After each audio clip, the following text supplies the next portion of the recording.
प्रत्येकाकडे मोबाईल आहे, तुम्ही काय करता कसं करता सगळं माहित आहे, तुम्ही कोणाला फसवता सगळं काही जाण नाही।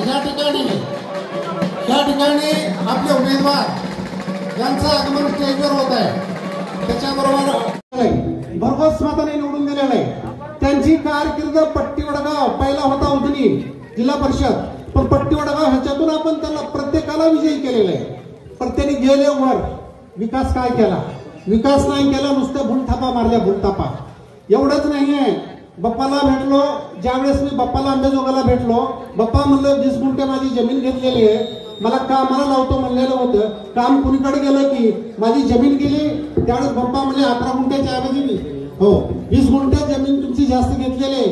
त्यांनी अशा फसवणूक केलेली, प्रत्येक वेळेस फसवणूक आहे, प्रत्येक क्षेत्रात फसवणूक आहे। फक्त हावभाव करायचे, मतदान घ्यायचं आणि इलेक्शन आलं की जात काढायची। अरे तुम्ही विकास करा ना, तुमच्या पाठीमागे भरपूर अशी जनता आहे, तुम्ही विकासाचं नाव काढत नाही, पत्ता काढत नाही, फक्त आलं की काहीतरी करायचं आणि मतदान घ्यायचं। मला थोडंसं काय थोडक्यात त्याच्या अगोदर मी तुम्हाला बोललो नाही, माझं थोडंसं थोडक्यात प्रस्तावित संपवून टाकतो। या ठिकाणी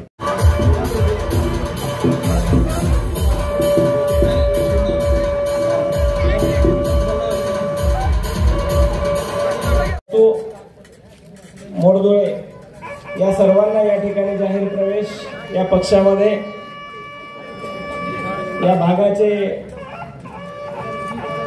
भावी आमदार राजेसाहेब देशमुख, प्रभाकर नाना वाघमोडे, गुट्टे मावशी यांच्या उपस्थितीत या ठिकाणी या बांधवांचा युवक जे काही युवक या ठिकाणी सर्व युवक मित्रमंडळातर्फे आदरणीय राजेसाहेब भाऊ देशमुख यांचा या ठिकाणी जाहीर सत्कार। आणि बोलल्यामुळे मला असं वाटतं की विजय पक्का होतो, म्हणून मी या ठिकाणी ही विजयाची सभा माझ्या गावाच्या वतीनं इथं सर्व गावकऱ्यांच्या साक्षीनं मी घेतोय।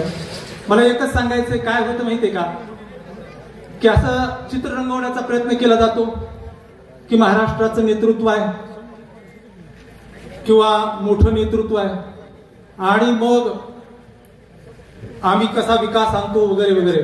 5 वर्ष झालं, त्याच्या पूर्वीचेही 5 वर्ष होते, 10 वर्ष झालं या पट्टी वडगावचं मी फक्त बोलतोय। या 10 वर्षामध्ये कोणीही सांगावं हा रस्ता जो आहे जशाला तसाच आहे, काही बदल झालाय का त्याच्यामध्ये? आमच्या गावामध्ये कुठलाच बदल झाले नाही, कुठलं शेतीचं काही एखादं समजा तलाव वगैरे आलाय असंही नाहीये, किंवा शेतकऱ्यांच्या कुठल्या प्रश्न सुटलेत असंही नाहीये। जर वाढलं असेल काही तर आमच्या घराची 4 पत्र वाढलेत। त्याचं कारण काय माहितीये, आमच्या घरामध्ये 200 कट्टे सोयाबीन 2-3 वर्षापासून तसंच पडलेलं आहे आणि त्यामुळं उंदरं वाढलीत जास्त। आम्हाला वाईट वाटतं, आम्हाला असं वाटत होतं किंवा आमच्या या परळी मतदारसंघाचा आमदार पालकमंत्री होतोय, कृषी मंत्री होतोय आणि तो कुठेतरी आमच्या प्रश्नांना वाचा फोडेल। आम्हाला पीक विम्याचा प्रश्न होता, आम्हाला सगळ्यात महत्वाचं म्हणजे आम्हाला दुसरं काही नकोय, आमच्या सोयाबीनला भाव मिळाला पाहिजे होता। आमच्या घरात गेलो ना, आमच्या डोळ्याला पाणी येतो।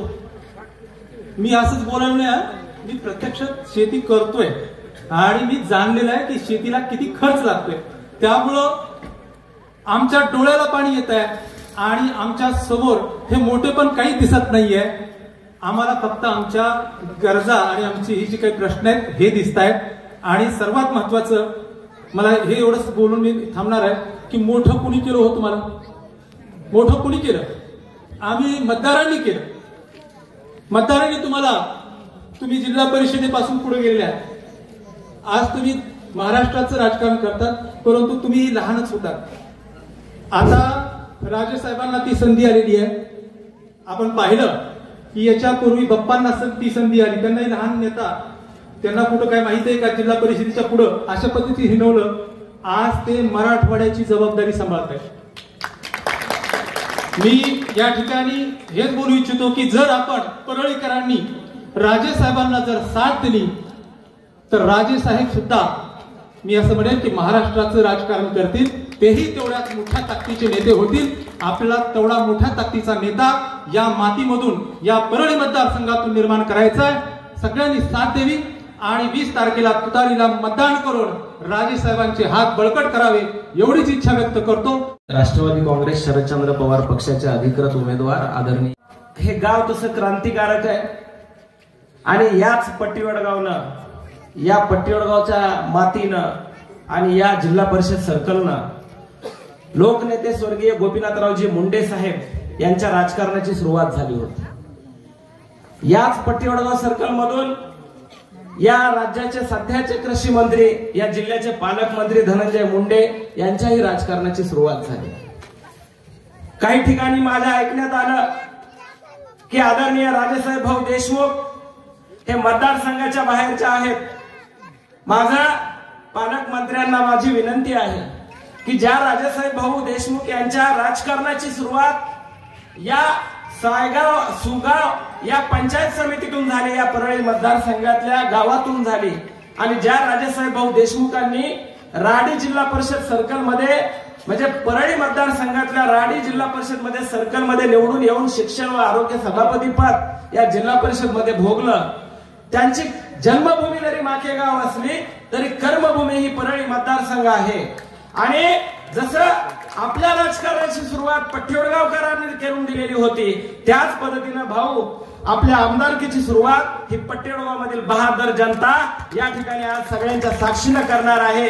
एवढंच या निमित्तानं आपल्याला सांगतो. आपल्याला आपला आमदार लोकप्रतिनिधी निवडायचा आहे. आपण याच्यापूर्वी निवडला 2019 मध्ये आपण आमदार म्हणून पाठवून दिलं, पण ह्या 5 वर्षाच्या काळात या परळी मतदारसंघात काय झालं त्याच्या मागचा इतिहास मी सांगणार नाही, पण या 5 वर्षाचा इतिहास जर आपण पाहिला तर या भागाच्या आमदारांनी या 5 वर्षामध्ये या पट्टीवडगाव गावामध्ये किती वेळेला आले, किती वेळेला सुखदुःखामध्ये सामील झाले आणि या रस्त्यासाठी काही प्रयत्न केले का, या प्रश्नाचं उत्तर नाही आहे. तसेच या पट्टीवडगाव गावातील या माझ्या पंचक्रोशीतील माझ्या बेरोजगार सुशिक्षित तरुणांसाठी, माझ्या माय माऊलीसाठी उदाताच्या नावाने असलेला वैद्यनाथ कारखाना बंद पाडण्यासाठी षडयंत्र या सध्याच्या पालकमंत्र्यांनी केलं. आदरणीय ताई साहेबांना विरोध केला, त्रास दिला, मुंडे साहेबांचं घर फोडलं आणि तो कारखाना बंद पाडला. पानगावला पनगेश्वर कारखाना स्वर्गीय मुंडे साहेबांनी निर्माण केला, तो कारखाना या धनंजय मुंडेंनी बंद पाडला. आंबासागर कारखाना 2 वर्ष चालवायला घेतला, एवढं मोठं कुलूप कुठून मागवलं होतं की फॉरेनचं पार्सल, कुलूप लावून टाकलं त्या कारखान्यात. माझ्या मायबाप शेतकऱ्यांच्या शेताचे पैसे दिले नाहीत, कामगारांचे पैसे दिले नाहीत, ऊस वाहतूकदारांचे पैसे दिले नाहीत. पूसला जगमित्र कारखाना काढायचा म्हणले, कवडीमोल किंमती घेतल्या, भलं मोठं उद्घाटन केलं, भूमिपूजन केलं, नारळ फोडलं, डांगोरा पिटला संपूर्ण महाराष्ट्रामध्ये 10 वर्षापूर्वी. 20,000 रुपये शेअर्स गोळा केले माझ्या शेतकरी बांधवांचे. काय मोठा चालू आहे कारखाना, भारतात नंबर 1 ला पूसचा जगमित्र कारखाना. 64 कोटी रुपये जमा केले. तुमच्याही गावातले काही शेअर धारक असतील. आणि 2020 पासून विमा गायब आपल्या भागात. अरे चाललंय काय? एक जे उद्योग या ठिकाणी स्वर्गीय लोकनेते गोपीनाथराव मुंडे साहेबांनी उभा केले होते आणि ज्या कारखान्यावरती हजारो कुटुंबाचा उदरनिर्वाह भागत होता, ते कारखाने बंद पाडण्याचं षडयंत्र या पालकमंत्र्यांनी केलेलं आहे, धनंजय मुंडेंनी केलेलं आहे. याचा जाब कधी आपण विचारणार आहेत की नाही? माझ्या गावातील, माझ्या भागातील बेरोजगार तरुणांना नोकरी लागावी, उद्योग त्याच्या कुटुंबाचा उदरनिर्वाह भागावा, यासाठी एक तरी उद्योग या भागात आणला परळी मतदारसंघात. या 5 वर्षात किंवा 10 वर्षात शिरसाळ्याला एमआयडीसी साठी जमिनी घेतल्या. एमआयडीसी कुठे आहे? अहो, एकाच रस्त्यावर 4 वेळेस बिल उचलले तो. तुम्ही जे आता सांगितलं हा रस्ता 10 वर्षापासून असाच आहे. ह्या 10 वर्षात ह्या रस्त्यावर 4 वेळेस बिल उचललेत गुत्तेदारांनी. कोण गुत्तेदार आहेत बघा. इकडल्या रस्त्यावर 4 वेळेस बिल उचललेत. अरे रस्ते खाय लागलात, नाल्या खाय लागलात, परळीतले संडास बी खाल्ले हे निराव. कागदावर शौचालय फक्त गायब. परळीत 4,000 कोटी निधी आला ह्या 10 वर्षात, गायब, कुठे माहित नाही. आणि म्हणून आणि याच्या उलट दादागिरी, गुंडगिरी, दहशत, खोटे गुन्हे दाखल करणं, तरुणांना तुरुंगामध्ये टाकणं, अशा प्रकारचा हा जो काही या ठिकाणचा या 5 वर्षाच्या काळात या परळी मतदारसंघामध्ये जो नंगानाथ चालू आहे यांचा, हा कुठेतरी आपण थांबवला पाहिजे. माझ्या बेरोजगार तरुणांना रोजगार मिळाला पाहिजे, सुशिक्षित तरुणांना नोकरी मिळाली, माझ्या मायबाप शेतकऱ्यांच्या कष्टानं रक्ताचा घाम करून पिकवलेल्या सुरातल्या मालाला भाव मिळाला पाहिजे. कृषी मंत्री म्हणून राज्याचे आपण काम करताय. आमच्या सोयाबीनचा भाव का वाढू देत नाहीत, आमच्या पीक विमा का आम्हाला मिळू देत नाहीत, आमचं अनुदान आम्हाला का मिळू देत नाहीत, याचा आपण जाब विचारला पाहिजे. आणि म्हणून मतदार बांधवांनो, या भागाचा सुजलाम सुफलाम विकास करायचा असेल, बेरोजगार तरुणांना शिक्षणाच्या नोकरीच्या संधी उपलब्ध करून द्यायच्या असतील, माझी माय माऊली सुरक्षित ठेवायची असेल, तर येणाऱ्या 20 तारखेला मशीनवर 3 नंबरचं बटन आहे. 3 नंबरचं बटन बघा. योगायोग कसा असतो. आपले उमेदवार आदरणीय राजेसाहेब भाऊ देशमुख हे 3 भाऊ आहेत. नेते राष्ट्रवादी काँग्रेस शरदचंद्र पवार पक्षाचे सर्व शरदचंद्र पवार साहेब यांच्या गाडीचाही नंबर 333 आहे आणि यांचाही नंबर 3 नंबरला बटन आहे आणि यांचं चिन्ह आहे तुतारी वाजवणारा माणूस. आपण सहकारी आहात आणि रामकृष्ण हरी वाजवा तुतारी, या मनुष्य तुतारी हरी माणसाचं बटन दाबा आणि राजेसाहेब भाऊ देशमुख यांना प्रचंड मताने निवडून द्या, एवढीच विनंती करतो. थांबतो. जय हिंद, जय महाराष्ट्र. त्यांचे नावं घेण्यापेक्षा वेळ खूप झालेला, 10ला कार्यक्रम बंद होणार आहे. मी या ठिकाणी एवढंच सांगतो की आमच्या गावातलेच म्हणलं तरी जमाल उमेदवार नाथळा आणि माझं गाडी पिंपळगाव हे अवघं 1.5 किलोमीटरचं अंतर आहे. त्याच्यामुळे लहानपणापासून त्यांच्या डोक्याला केस किती एवढं सांगा म्हणले तरी पण आता वेळ झाला नाही तर सांगितलं असतं.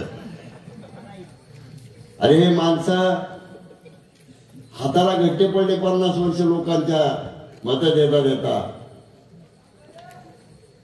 निश्चितपणानं देण्यानं घेणं 3 टाइम येणं अशा पद्धतीची यांची जी परिस्थिती झालेली, बोलण्यामध्ये लबाड बोलण्याची शर्यत जर लागली तर मी म्हणतो महाराष्ट्रातून नाही भारतातून पहिला नंबर आपल्या धनुभाऊचा येईल.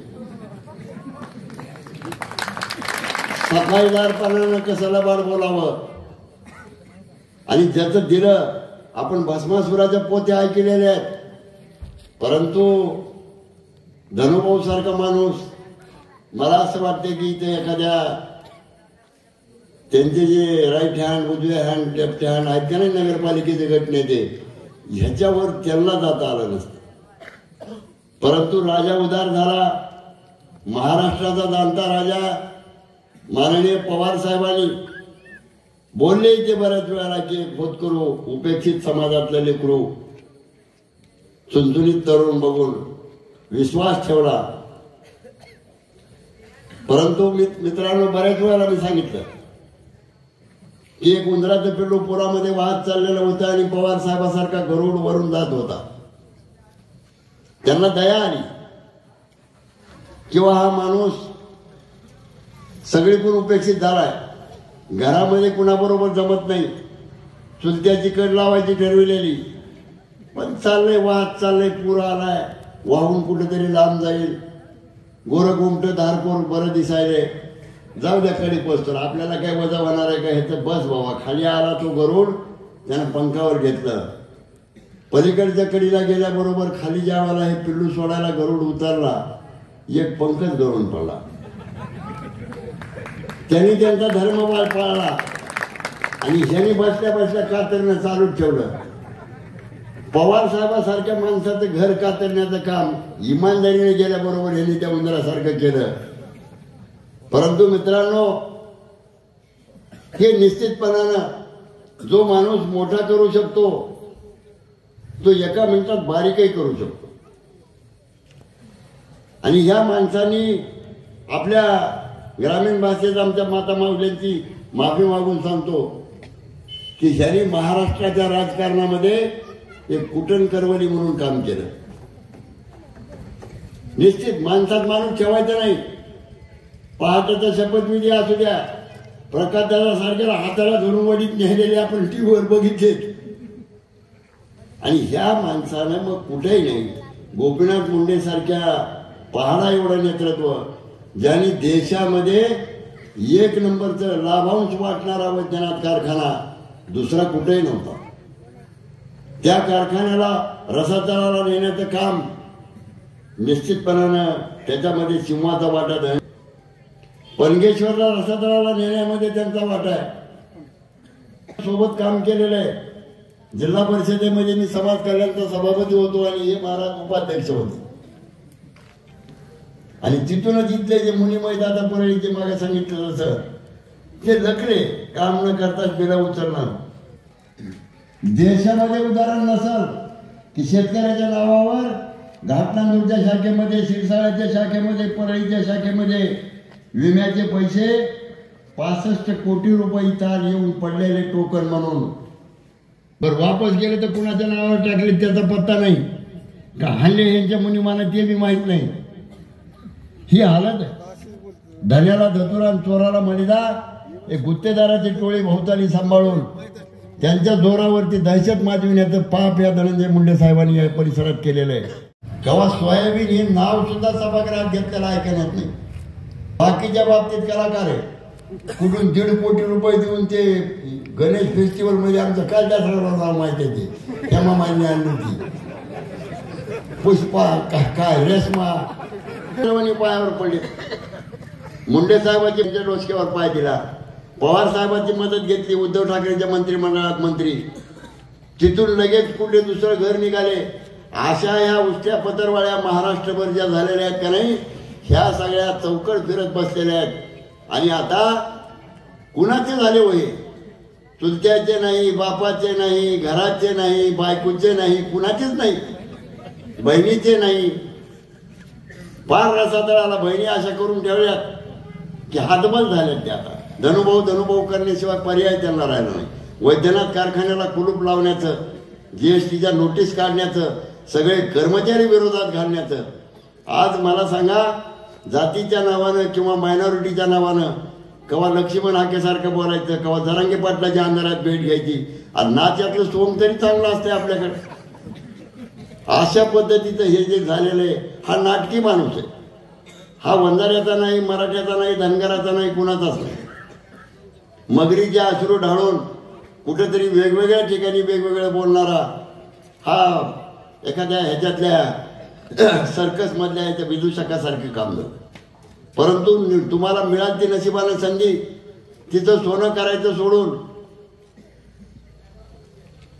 एका राजानं यस्कराची बायको पास पडली त्याला पोरगी. मी 1 मिनिट घेतो बरं का. तरी झाला काही झाला तरी आपापल्या वळणावरच वागाय बघायली ती बाई. मग एक जणाला माहित होतं, तो फिरत फिरत भिकारीच्या दारामध्ये राजाच्या गेलता. त्यानं सांगितलं ही तर आमच्या गावातली पोतराजाची पोरगी आणि इकडे कशी. ते म्हणजे आमची महाराजाची राणी पट्टर राणी ना ती. ते म्हणजे तिला कुठला गुण येईना. त्या बाईला खायला दिले. अहो दुसऱ्याच दिवशी त्यानं पापण्या फटफट करीत असे बोलले गेलं पिवळी चुटूक दिसायची. म्हणजे तुम्ही हौशीत काय दिले ते मला सांगून लागते. जसं तुम्ही कुठेही गेलेत, तुमचा मूळ स्वभाव तुम्ही सोडला नाही. तुम्ही ना वंजाऱ्याचे झालेत. आज वैद्यनाथ कारखान्यामध्ये, पानगाव कारखान्यामध्ये माझ्या माहितीप्रमाणे कमीत कमी 35 ते 40 हजार ऊसतोड मजुरासह कर्मचारी असतील, अधिकारी असतील, हे वंजारा समाजाचे काम करीत होते. काय दिलं त्यांना तुम्ही? इथं काही एखादं धनगराचं सोयाबीन 3800 मासूर होता व्याख्यानात. महादेवाच्या डोसक्यावर हात ठेवायची पाळी. अरे तसं ज्या पवार साहेबामुळं एका झटक्यात तुम्ही उंदराचे वाघ झालेत, महाराष्ट्राचे मंत्री झालेत, त्या माणसाच्या बद्दल आज कसलाही विरोधी पक्षातला माणूस काल टीव्हीवर बघितला असेल, सदाभाऊ खोत काहीतरी सगळा महाराष्ट्र त्याच्या अंगावर त्याला माफी मागितली. परंतु हे परळीचं पिल्लू नको त्या वर्गांना करीत फिरायलेलं असतंय. आणि त्या सगळ्यांना निश्चित आपल्याला 20 तारखेला हा हिशोब उद्या आदरणीय पवार साहेब यायलेत. सगळ्यांना एकच विनंती, 18 बगड जातीतले लोक असतील, सगळ्या जाती धर्मातले असतील, आमचे अप्पाराव असतील, मी तिथे त्यांचे डोळे पुसायला बावळ गावात गेलतो. धनुभाऊनी कशी कट लावली ते. असा चांगला कारखाना चाललेला होता. गजानन फॅक्टरी होती साहेब तुमच्या बाजूला, कोट्यवधीची उलाढाल होती. रातोरात पसारा बांधून तो माणूस गेला. वाघमोडेचा टापाने गेला का? गोपीनाथ मुंडेचं कमळ हातीपार वाघमोडेनं राजेसाहेब देशमुखांनी केलं का? 20 तारखेला उद्या आपले आदरणीय जाणता राजा पवार साहेब यायलेत, त्यांच्याकडे कितीतरी डाव आहेत. असे भले भले मी म्हणणारे कुठेतरी वळचणीला जाऊन पडलेले आहेत. गुंडगिरी, रस्ते खाल्लेले, सगळे खाल्लेले जे जे असतील ते महादेवाच्या देवळामध्ये एक नंदी असते आपल्या गावात, परंतु परळीला इथं असे इतके नंदी त्यांचे कारभारी तेच बाहेर आधीला आता हाणतेत, शिंगा हाणतेत. होत्याचे नव्हते झाले. कोण आहे तो? काय अवकात आहे त्यांची? ग्रामपंचायतचे सदस्य तरी इतका एसबीला आणि कलेक्टरला शेतात बोलवून घेतात. हे कुठेतरी फेडावं लागेल. आणि तळतळाट म्हणतात तर शेतकऱ्याचा तर 100% तळतळाट तुम्हाला 20 तारखेला लागणार आहे. आणि त्यासाठी आपण सगळ्यांनी तुतारीचं बटन दाबा. राजेसाहेबासारखा माणूस निश्चितपणाने सर्वसामान्य घरातून आलेला तरुण आहे आणि निश्चित सर्वांना सोबत घेऊन जाण्यासाठी एक उमलतं नेतृत्व आहे. धनंजय मुंडेच्या हर गोष्टीला ईट का जवाब पत्थरसे देण्याची निश्चितपणानं त्यांच्यामध्ये कुवत आहे, बौद्धिक क्षमता आहे. आणि ती आपण सगळ्यांनी आपल्या राजेसाहेबाला महाराष्ट्राचं नेतृत्व करण्यासाठी 20 तारखेला आपल्याला तुतारीचं बटन दाबायचं आहे, एवढी विनंती सगळ्यांना करतो. आणि या ठिकाणी अधिकृत उमेदवार राजेसाहेब देशमुख साहेब यांना आपले देशाचे नेते शरदचंद्रजी पवार साहेब यांनी उमेदवारी दिली. मित्रांनो, सज्जनो, आदरणीय राजेसाहेब देशमुख साहेब, सन्माननीय व्यासपीठ, माझ्या समोर बसलेल्या सर्व बंधू आणि भगिनींनो, देशमुख साहेबांना पवार साहेबांनी उमेदवारी दिली. देशमुख साहेब मी जवळजवळ 25 ते 30 वर्ष पाहतोय की त्यांनी या राजकारणामध्ये, समाजकारणामध्ये, गोरगरिबांचे काम करण्यामध्ये सक्रिय आहात. त्यांना ते मला ओळखत नाहीत, पण मी त्यांना 25 वर्ष झालं ओळखतोय. खूप विचारवान, विद्वान आणि चांगल्या विचाराचं व्यक्तिमत्व हे आपले देशमुख साहेब आहेत. त्यांना आपल्याला येत्या 20 तारखेला माणूस वाजवणारी तुतारी 3 नंबरला आहे, त्यांना आपल्याला भरघोस मतानं निवडून द्यायचं आहे. देशमुख साहेब, जाधव साहेब, आम्ही सर्वांच्या वतीनं मी तुम्हाला एक हमी देतो, पट्टी वडगाव मध्ये नक्कीच आम्ही तुम्हाला लीड दिल्याशिवाय राहणार नाहीत. आणि पट्टी वडगाव सर्कल मध्ये सुद्धा आम्ही तुम्हाला लीड देऊ, घाटनांदूर मध्ये लीड देऊ. परळीकडला भाग तुम्ही सांभाळा, अंबाजोगाईकडला भाग आम्ही सांभाळतो. वाघमारे काकांनी आत्ताच सांगितलंय की आपले कृषी मंत्री जे आहेत त्यांना अख्खे 22 वर्ष मी त्यांच्या सोबत आहे, कधी मध्ये नसेल. सज्जनो, मित्रो, छत्रपती शिवाजी महाराजांच्या समोर उभा टाकून सांगतो, 22 वर्षामध्ये फक्त एक चहा पिला ह्या माणसाचा, फक्त एक चहा पिलाय. दुसरा 1 रुपया सुद्धा मी म्हणून नाही, म्हणून एवढं छातीटोकपणे मी बोलू शकतो.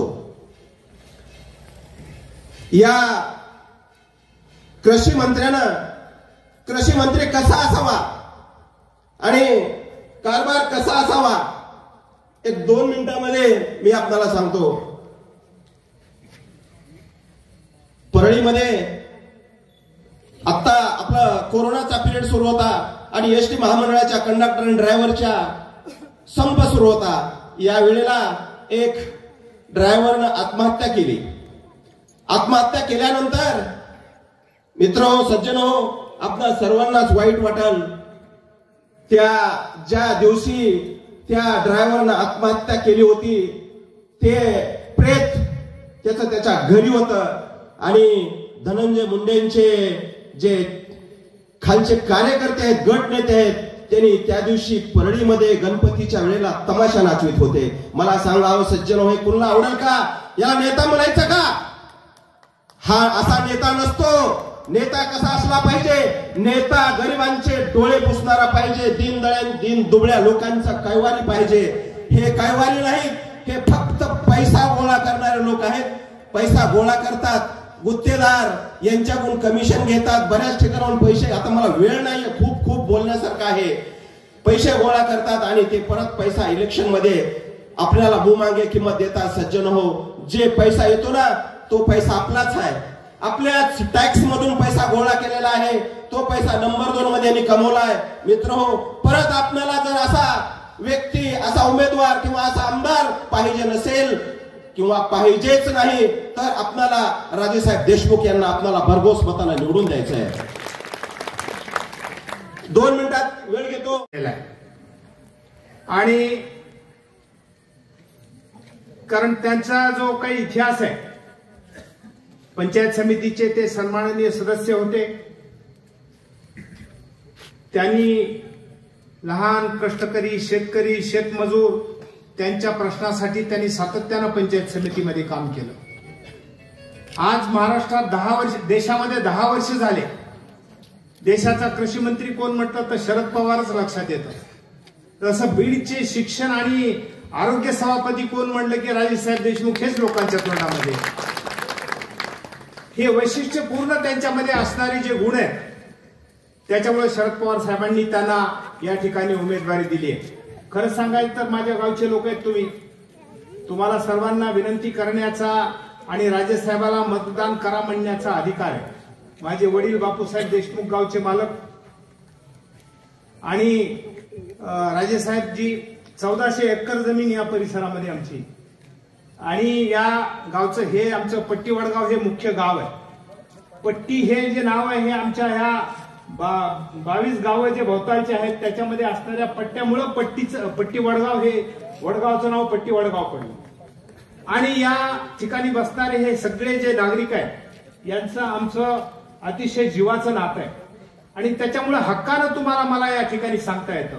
याच स्टेजवर मागच्या निवडणुकीला आदरणीय धनंजय मुंडे साहेबांच्यासाठी सुद्धा मत मागायला आम्ही या ठिकाणी आलो आणि त्यांनी परमेश्वर त्या ठिकाणी आले नव्हते. आणि तुम्हाला सर्वांना माहित आहे त्यांचं शाळेचं काय घडलेलं आहे. आणि त्याच्यामुळे खऱ्या अर्थानं जसं आता वकील साहेबांनी आप्पांनी सर्व गोष्टी सांगितल्या किंवा वाघमोडे साहेबांनी सांगितल्या, तोंडे साहेबांनी सांगितल्या, ते मी पुन्हा पुन्हा या ठिकाणी सांगणार नाही. परंतु मी आज तुम्हाला या ठिकाणी ही विनंती करायला आलो, तुम्हाला मी हे आवाहन करायला आलो की जेव्हा जिल्हा परिषदची सुद्धा पोटनिवडणूक लागली होती आणि संजय दौंड उमेदवार होते, रत्नाकररावजी गुट्टे साहेबांनी, मी या ठिकाणी तुम्हाला विनंती करायला आलो होतो की इथला इतिहास बदलण्याची गरज आहे, कारण जे काय तुम्ही अनुभवलं होतं. आणि आज त्यांचे सुपुत्र सुनील आणि आमच्या सुधामतीताई गुट्टे यांना घेऊन आलोय आज तुम्हाला सांगायला या ठिकाणी की आपल्याला या आपल्या परळी विधानसभा मतदारसंघामध्ये ज्याला हक्कानं ज्याच्यापर्यंत तुम्ही जाऊ शकाल, म्हणजे राजेसाहेब देशमुख असं व्यक्तिमत्व आहे की त्यांच्या तुम्ही अर्ध्या रात्री तुम्ही त्यांच्या घरी जाऊ शकता, त्यांच्या बेडरूम पर्यंत जाऊ शकता आणि तुम्ही त्यांच्या हातून काम करून घेऊ शकता, असं व्यक्तिमत्व या ठिकाणी आपल्या या मतदारसंघाला दिलेलं आहे. आणि म्हणून आपल्याला खऱ्या अर्थानं या भागामध्ये जे काही आपण सगळं पाहिलेलं आहे आणि आपण सगळा जो काही या ठिकाणी म्हणजे या मतदारसंघामध्ये जे उमेदवार पवार साहेबांनी दिलेला आहे त्याच्यासाठी फार आपला वेळ या ठिकाणी घेणार नाही, परंतु तुम्हाला थोडक्यात मी सांगतो, भाव या ठिकाणी सोयाबीनला मिळालेला आहे आणि आज कुठं 3 आणि 3.5 हजार रुपये भाव या ठिकाणी मिळतोय. अशा प्रकारची परिस्थिती या आपल्या सर्व शेतकऱ्यांची झालेली आहे. तर पवार साहेबांनी आणि महाविकास आघाडीने पंचसूत्री दिलेली आहे, महालक्ष्मी योजना केली आहे. त्या योजनेच्या अंतर्गत प्रत्येक महिलेला त्याच्यामध्ये कुठलीही कॅटेगरी केली नाही, मुलीपासून महिलेपर्यंत 3,000 रुपये महिना त्यांना मिळाला पाहिजे अशा प्रकारची भूमिका त्यांनी महाविकास आघाडीनं ठरवली. त्याचबरोबर सर्व महिलांना एसटी माफ अशा प्रकारचं धोरण त्यांनी ठरवलंय. त्याचबरोबर शेतकऱ्यांचं 3 लाख रुपयापर्यंत जे उत्पन्न आहे तर ते त्यांचं जे कर्ज आहे तर ते कर्ज माफ करण्याचं आणि ज्यांनी रेग्युलर भरलंय त्याला 50,000 रुपये अनुदान वेगळं देण्याची भूमिका या ठिकाणी त्यांनी मांडली आहे. त्याचबरोबर 25 लाख रुपयाच्या कुटुंबासाठी आरोग्य आणि शिक्षणासाठी विमा अशा प्रकारच्या अनेक योजना आहेत. त्या 2-3 या ठिकाणी सांगितल्या. वेळ कमी राहिलेला आहे, परंतु मित्रांनो की राजेसाहेब देशमुख यांच्यासारखा उमदा धडाडी आणि महाराष्ट्रामध्ये आपल्या परळी विधानसभा मतदारसंघाचं नाव केल्याशिवाय राहणार नाही. मित्रांनो, महाराष्ट्रातून अनेक लोकांचे फोन येत आहेत. मी विधानसभा मतदारसंघावर आहे, म्हणजेच तुमच्या आमच्यावर आहे.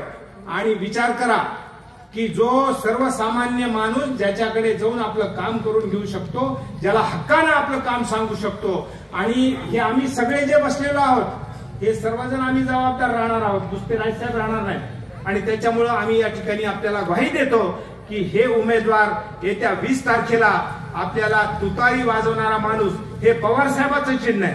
आणि राजेसाहेब देशमुख म्हणजे पवार साहेबच आपल्या मतदारसंघामध्ये उभे, हे लक्षात असू द्या. आणि भविष्यामध्ये शेतकरी, शेतमजूर, त्याचबरोबर मला सांगायचंय की राजेसाहेब देशमुख प्रत्येक ठिकाणी सांगतायत आणि मी त्याला थोडं जोडून सांगतो की अनेक मुलं बेरोजगार आहेत आणि त्यांच्या बेरोजगारी हटवण्याच्या दृष्टीने अनेक योजना या ठिकाणी महाविकास आघाडी सरकार राज्यात आल्यानंतर करणार आहे. आणि राजे साहेबांच्या माध्यमातून त्यांनी सांगितलंय की मी या भागातला एकही तरुण नोकरीविना किंवा अविवाहित राहू देणार नाही, अशी ग्वाही त्यांनी अनेक ठिकाणी दिलेली आहे. आणि त्याच्यामुळे सर्व तरुण मंडळींनी विचार करून या नेतृत्व, भावी नेतृत्व, महाराष्ट्र नेतृत्व याच्या मागे आपली ताकद उभी करावी अशी विनंती करतो. आणि माझ्या सर्व गावकरी बंधूंचे या ठिकाणी मी आभार मानतो. जय हिंद, जय महाराष्ट्र. विधानसभा 20 तारखेला जे मतदान आहे त्याच्या रूपी आज दुसऱ्यांदा आपल्या गावी आपल्या समोर उभा आहे, ह्याच्यासाठी संधी मिळालीबद्दल खूप खूप आभारी आहे. वडीलधारी लोकांनो, मायमाऊलींनो आणि मित्रांनो, आतापर्यंत आपल्याला सगळ्यांनी जे जे सांगितलं ते तुम्हाला लक्षातच आहे. आज आपल्याला कशाची गरज आहे ही तुम्हाला जास्त माहित आहे, कारण ज्याला भूक लागते त्यालाच सगळ्यात आधी कळतं की मला जेवायची गरज आहे, माझ्या पोटात दुखतंय. तसं मागच्या 5 वर्षापासून तुम्हा सगळ्यांना सगळं काही माहित आहे. आज ही जी परीक्षा आहे आपली 20 तारखेला, त्या परीक्षेचा जो पेपर आपण देणार आहे त्याचा अभ्यास आपण 5 वर्ष केलेला आहे. मला तुम्हाला सगळ्यांना ही विनंती करायची आहे की तुम्ही हे 5 वर्ष जो अभ्यास केलाय तो अभ्यास विसरू नका. ह्या 5 वर्षात तुम्ही काय अभ्यास केलाय? तर राजेसाहेब, आम्ही 164 गावं, मी आणि आई आणि आपल्या पक्षारूपी शेतकरी संवाद यात्रा करून आम्ही हे सगळे 164 गावं फिरलोय. आपल्या गावामध्ये सुद्धा मी आज दुसऱ्यांदा आलोय. आपल्याकडे घरकुल जर बघितलं कुठेच न्याय भेटलेला नाही. ज्यांच्याकडे 2-2 विहिरी आहेत त्यांना विहिरी भेटल्या आहेत, ज्यांना 1-1 मजली 2-2 मजली घर आहेत त्यांना घरकुल भेटलंय. घरकुल सुद्धा राजेसाहेब 20,000 रुपये नगदी द्या, नाही तर 10,000 रुपये नगदी द्या, नाही तर घरकुल भेटत नाही. विहिरीसाठी नगदी पैसे दिले नाही, विहीर भेटत नाही. अशा प्रकारचा पूर्ण 164 गावांमध्ये आमचा अभ्यास झालाय. आपल्या गावाचा रस्ता तसे भरपूर गावांचे रस्ते असेच झालेत. आज माधव गप्पांनी सांगितलं 4,000 कोटीचा निधी आला, पण तो गेला कुठे? आज परळीमध्ये आपल्या अभ्यासामध्ये कळतं की आपल्याकडे खालच्या दर्जाचे रोड कसे होतात. 2-2 महिन्यात 3-3 महिन्यात रोड खराब, परत रोड बनतो, परत रोड बनतो. आपल्याकडे एकदा 2-2दा मी एका पत्रकाराच्या घरी गेलो होतो गणपतीमध्ये. ते म्हणाले, साहेब मी म्हणलं पत्रकार आहे, तुमच्या घरासमोरचा रोड कसा तयार नाही? साहेब म्हणले 3दा निधी आला, उचलला, रोड असाच आहे. अशा प्रकारचे अनेक रोड आपल्या मतदारसंघामध्ये झालेले आहेत. बेरोजगार युवक तर तुम्हाला माहितच आहेत, तुमचेच मुलं आहेत, सांगायची काही गरजच नाही. आहेत का 500 तरी नोकऱ्या आहेत का? 500. आज लातूरला जिल्ह्यामध्ये जाऊन बघायला पाहिजे आपण, आपल्या बाजूलाच आहे. आज त्यांच्याकडे पण कृषी मंत्रीपद नसू द्या, जे काही मंत्रीपद आलं, आमदारकी आली, पालकमंत्रीपद आलं, पण बघा त्यांचे एकापासून 11 यशस्वी कारखाने चाललेत. आणि आपल्याकडे पण मंत्रीपद आले, पालकमंत्रीपद आले, पण आपल्याकडे कारखान्यांची अवस्था काय? 2 पासून 0 झालोय आपण. आपल्याकडे MIDC मध्ये काही प्रकल्पच आले नाही. आज बेरोजगारी वाढत चालली आहे आणि वाढतच चालली आहे. आणि लग्नाचा सुद्धा प्रश्न झालेला आहे, जसं राजेसाहेब देशमुख त्यांच्या भाषणात सांगतात, आणि खरी परिस्थिती आहे. आज लग्न कसं करायचं, सोयरपण आलं तर मुलगा काय करतो हा प्रश्न पडतो तुमच्या डोळ्यासमोर. तर अशा प्रकारचं आपल्या वातावरणामध्ये 5 वर्षापासून आपल्याला ना सोयाबीनचा रेट भेटलाय, 12 वर्षाखाली पण 4,000ला विकायचो, आजही 4,000 रुपयाला विकावं लागतंय. बाजार समित्या अंबाजोगाई असू द्या, परळी असू द्या, कृषी मंत्र्यांच्या ताब्यात आहेत. का न्याय देत नाहीत ते? केंद्राचे कृषी मंत्री परळीला आले, का बरं त्यांच्या समोर यांनी सोयाबीनसाठी शिफारिश केली नाही? करायला पाहिजे होती. मुख्यमंत्री आले, म्हणाले ई पीक पाणीची अट रद्द करतो. केली का ई पीक पाण्याची अट रद्द? बिलकुल केली नाही. फक्त आश्वासनाचा पाऊस पडतोय. तर मला तुम्हाला एकच विनंती करायची आहे, हे 5 वर्ष जे आपल्याला बेरोजगारी वाढली, सोयाबीन कापसाला रेट भेटला नाही, विमा भेटला नाही, आपल्याला कर्जमुक्ती तर झालीच नाही. आता देशमुख साहेबांनी सांगितलं आपल्या पक्षाची भूमिका काय आहे. पक्षाची भूमिका आहे 3 लाखापर्यंत कर्ज माफ करण्याचं, जे नियमित कर्ज देतात त्यांना 50,000 रुपये सूट देण्याचं, 25 लाखापर्यंत विमा आणि मोफत औषधं देण्याचं काम, आणि युवकांना 4-4 हजार रुपये द्यायचं जे युवक बेरोजगार आहेत. अशा प्रकारचा संकल्प आपल्या पक्षाने, राष्ट्रवादी शरदचंद्र पवार साहेबांच्या पक्षानं हे जाहीरनाम्यामध्ये दिलेलं आहे. तर आपल्याला राजेसाहेबांना येणाऱ्या 20 तारखेला आपल्याला त्यांना 3 नंबरचं बटन दाबून, तुतारी वाजवणारा माणूस ह्याच्यासमोर बटन दाबून आपल्याला यशस्वी करायचं आहे. हे वायदा घेण्यासाठी तुमच्या समोर आलेलो आहे. करून घेण्याची जिम्मेदारी आमची, बटन दाबण्याची जिम्मेदारी तुमची. कदापि इथे बोगस मतदान आणि शाही लावून वापस पाठवायचं आणि दुसऱ्याच्या दाब दडपमध्ये मतदान करून घेण्याचं काम आम्ही होऊ देणार नाही. तुम्ही फक्त हे जे नाराजगीचं विष पेरतात आपल्या मनामध्ये, हे फक्त 5 वर्ष आपल्याला सगळं आठवतं, पण येणारे जे पुढचे 10 दिवस आहेत ना, या 10 दिवसामध्ये येऊन काहीतरी बोलून जाणार. तुमच्या गावात पण प्रचार होईल किंवा झाला असेल, पण विकासाचं कधी बोलणार नाही. तुमच्या युवकांच्या बेरोजगारीबद्दल बोलणार नाही. सोयाबीनला रेट का दिला बोलणार नाही. तुमच्या आरोग्य केंद्राची अशी परिस्थिती काय बोलणार नाही. रोड बद्दल बोलणार नाही. काय बोलणार? माफ करा, पदरात घ्या, माझं अस्तित्व संपवण्याचा प्रश्न होतोय, माझं अस्तित्व संपवू देऊ नका, तुमचा स्वाभिमान जपा. ह्यांनी जपला का तुमचा स्वाभिमान 5 वर्ष? ह्यांचा स्वाभिमान जपा म्हणून प्रचार करतात. ह्यांनी बोलावं सोयाबीनबद्दल बोलावं, ह्यांनी बोलावं बेरोजगारीबद्दल बोलावं, पिण्याच्या पाण्याबद्दल बोलावं, तुमच्या रोडबद्दल बोलावं. हे सगळं सोडून फक्त इमोशनल आणि मायाळू काहीतरी बोलायचं, मला पदरात घ्या. कशाला पदरात घ्या हे सांगत नाही, आणि तेही 5 वर्षांनी येऊन बोलतात. 5 वर्ष सलग तुम्हाला भेट दिली नाही, काही दिली नाही. 164 गावांमध्ये 90% गावांमध्ये एकदा सुद्धा गेले नाही हे लोक, एकदा सुद्धा. कारण ह्यांना काय झालंय? पैसा फेक तमाशा देख. 5 वर्ष सलग विम्याचे पैसे कापायचे, चोरी करायचे, हे रोड हलके करायचे, गटारीचे पैसे कापायचे, सगळा पैसा चोरी करायचा आणि मतदानासाठी 1000-500 रुपये तुमच्या स्वाभिमान विकत घेण्यासाठी फेकून तमाशा बघण्याची सवय यांना झाली आहे. पण मी तुम्हाला विनंती करतो, जोपर्यंत आमदार लोकांना भीती निर्माण होणार नाही की आम्ही जर काम केलं नाही तर हे आम्हाला पाडतील, तोपर्यंत कोणताच आमदार चांगला काम करत नसतो. ही भीती यांच्या मनातून तुम्हाला काढावं लागेल. ह्यांना भीतीच राहिली नाहीये. ह्यांना वाटतं आम्ही काहीही केलं तरी आम्ही निवडून येतो. ही भीती त्यांना निर्माण झाली पाहिजे. हे ह्या वेळेस 20 तारखेला बटन दाबून तुम्हा लोकांना ती भीती निर्माण करावं लागेल. आणि मी सांगतो, आम्हाला पण भीती निर्माण झाली पाहिजे, तरच आम्ही पण नीट काम करू. तुम्ही सहजासहजी आपलं मत कुणाला विकू नका. तुमचाच पैसा आहे, जरी आला तरी घ्या, आम्ही म्हणत नाही. आणि तसंही तो सर्वसामान्य माणसांपर्यंत पोहोचत नाही. ही ग्वाही मला लोकांनी दिलेली आहे. ती पण वरचे वर नंदी लोक घेऊन जातात. 2-2, 3-3 लोक आहेत, ते लोक 10-15 लोक. प्रत्येक गावामध्ये सायकलचा माणूस श्रीमंत झालाय स्कॉर्पिओवर, तर तो फक्त 2 किंवा 3 लोक झालेले आहेत. म्हणजे 160 गावामध्ये 300-400 लोकांची प्रगती झाली आहे. 3.5 लाख लोकांची प्रगती झाली नाहीये. त्याच्यामुळे अशा सरकारला आपल्याला पाडायचं आहे. हे लोक तुम्हाला म्हणतील राजेसाहेब बाहेरचे आहेत, इकडचे आहेत, तिकडचे आहेत, त्यांचा काय संबंध आहे? ह्यांचाही काही संबंध नाही. हे पुण्या मुंबईलाच राहतात, सर्वसामान्य माणूस आहेत. त्यांचा हात पकडून तुम्ही काम करू शकता, यांना भेटू शकता. एवढे मोठे लागलेले नाहीत. आपल्याला एक साधा माणूस पाहिजे. हे साधा माणूस राजेसाहेबांना आपल्याला दिलेला आहे पवार साहेबांनी. तर ह्यांनाच आपल्याला निवडून देऊन इथं बदल घडवायचा आहे. 5 वर्षाचा अभ्यास विसरू नका. 20 तारखेला पेपर आहे. 3 तारखेचा 3 नंबरचं बटन दाबून आपल्याला यांना विजयी करून बदल घडवायचा आहे. आणि आपल्या भविष्यासाठी आपल्याला एक चान्स घ्यायचा आहे. जो आपल्याला पवार साहेबांनी उमेदवार दिलाय त्यांना जिंकून इथे महाविकासची सत्ता येणार आहे आणि आपलं उज्ज्वल भविष्य निर्माण होणार आहे. हेच बोलतो आणि संपवतो. असं कसं फराळ चालू इडा पिडा टाळणार आहे. व्यासपीठावरील सर्व सन्माननीय आणि समोर एका बाजूला हे सगळे लोक शेतीचा प्रश्न जिकिरीनं मांडतायत.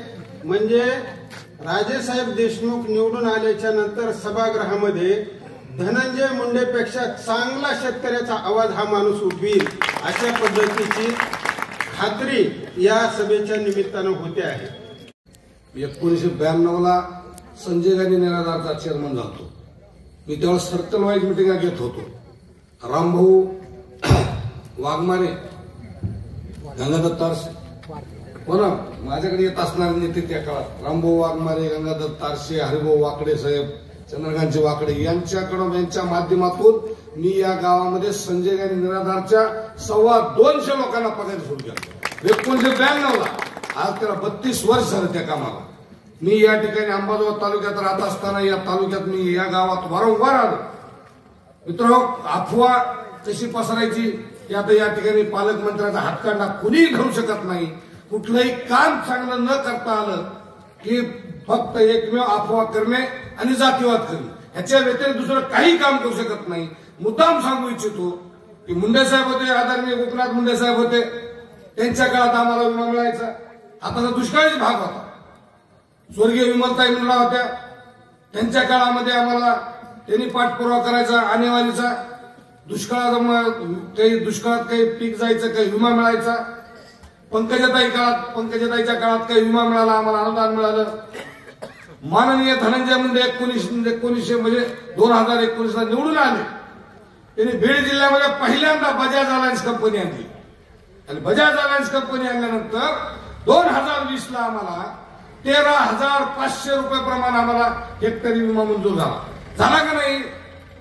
13,500 रुपये हेक्टर प्रमाणे आम्हाला मंजूर झाला. वाटप झालं का कुणाला तरी? 3.5 लाख शेतकऱ्याचे पैसे साहेब, एकही शेतकऱ्याला वाटप झालं नाही. त्याच्यानंतर काल 23ला ती कृषी मंत्री झालं, त्यांनी फार छाती फुगून घोषणा केली की 23 मध्ये मी 25% अग्रणी विमा सर्व लोकांच्या खात्यावर देणार. लोक ते केवायसी करून बँकेत चक्रा मारून मारून मारून बेजार झाले. केवायसी करून कागदात ह्याच्यात बेजार झाले. एक गावात कालचा 25% विमा किती जणांना मिळाला? हातवरी करा. गुन्हाच नाही. काय कार्य आहे मंत्र्याचं? काय कृषी मंत्र्याचं कार्य आहे साहेब? हे आता आयुष्यात जसं कालच्या सांगितलं, आयुष्यात माझ्या आयुष्यात बघितलेला निष्क्रिय मंत्री कृषी मंत्री मी पहिल्यांदा धनंजय मुंडे साहेबांकडे पाहतो. कुठलं तरी काम चांगलं करा ना. माझ्या विषयावर टीका करतात. मला सांगा, मी सांगितलं किंवा या ठिकाणी वैद्यनाथ कारखाना पालकमंत्र्यांच्याच कृपेनं बंद झाला, ताईला त्रास देऊन. पनगेश्वर मी तसाच त्यांनी बंद केला त्रास देऊन. पुन्हा अंबाजोगाई सुरू होता, टप्पा चालायचा 2 लाख 2.5 लाखानं. ती सुरू दिसला की लगेच पालकमंत्र्याला मोह आला. धनंजय मुंडे साहेब त्यांनी ती चालवायला घेतला, त्याला बंद केलं. ही सगळे कारखाने ऊस गाळायला कमी पडले म्हणून त्यांनी पुसला कारखाना काढला आणि 64 कोटी रुपये शेअर्स त्या ठिकाणी गोळा केले. लोकांना कोणा म्हणले तुम्हाला नोकऱ्या 2 देऊ 3 देऊ 3, जसं परमेश्वरला सांगितलं की नोकरी देऊ. हे तुमच्या गावात एक उद्ध्वस्त पार्टी आहेच नाही तर महाराज सरकार आमचं उद्ध्वस्त झालो. तसं त्या पुसला 100 एकर जमीन घेतली, ती लोक उद्ध्वस्त केले साहेब. एक माणूस ते येडा होऊन मेलाय बसायचा. पैसे दिले ना साहेब, 10 लाखाचा चेक दिला.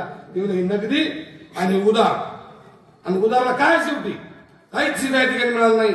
या सगळ्या गोष्टींमध्ये आम्हाला या ठिकाणी सगळं करत असताना तुम्हाला आम्हाला मुद्दा विश्वास देतो. मी सामान्य शिक्षकाचा मुलगा, मी सर्वसामान्य माणसाची मला नाळ माहिती. मी संजय गांधीवर नाळ काम केलंय. 8,200 लोकांना माझ्या मावळीला तुम्ही पगार सुरू केलेला. मी रिगालला बसायचो. पहिलं रिगालला मला माणूस आला तर मी त्याला 5 रुपये दिले तर मला त्याला मी पगार सुरू करायची. मला भिकारी सुद्धा येऊन नमस्ते करायचं. मला पुन्हा त्याला भीक मागितली नाही. मला मी पंचायत समितीला काम केलं. या गावामध्ये बरेच घरकुल दिले, बरेच योजना दिल्या, बरेच काम केले मी या गावात. इथे रोडचे 2-4 वर्ष उद्घाटन केले. मी दलित वस्तीमध्ये उद्घाटन केलं रामभोच्या याच्यामध्ये, ती काम केलं. जिल्हा परिषदला आलो.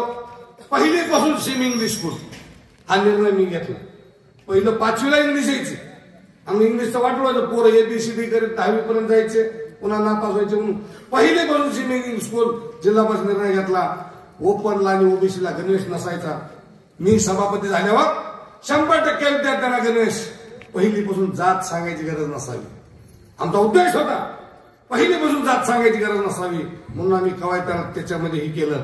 या सगळं काम करत असताना उद्याच्या काळात आपल्याला जे काही काम करायचंय त्या ठिकाणी आपण अतिशय प्रामुख्यानं चांगलं काम करू. हे तरुण पोरं आहेत, काय काम माहित आहे? एक तरुणाला नोकरी लागत नाही सर. 2014 पासून अप्रूव्हल बंद आहेत. एक नोकरी लागत नाही.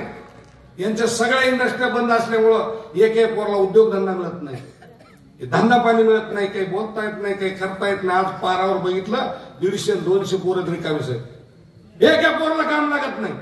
या काम लागण्याची या तरुण पोरांना जर खऱ्या अर्थानं काम करायचं असेल तर मी या भागाचा आमदार होणार. नितांत काळाची गरज आहे. उद्योगधंद्याचं राजकारण करू, सर्वसामान्य माणसाला उभा करायचं राजकारण करू. सोयाबीन पवार साहेब कृषी मंत्री असताना सोयाबीन केव्हा 11,500, 12,000, 10,000, 11,000 विकलं. त्यावेळेस फवारणीचे पैसे कोणी साहेब आहे तिथं, तेव्हा फवारणीचे पैसे जो डबा 200 रुपयाला होता, आता तो 1000 रुपयाला येतो. 5 पट किमती वाढल्यात. आज सोयाबीनची किंमत आता 3800, ही एवढी कमी किंमत आहे. जगायचं कसं लोकांनी?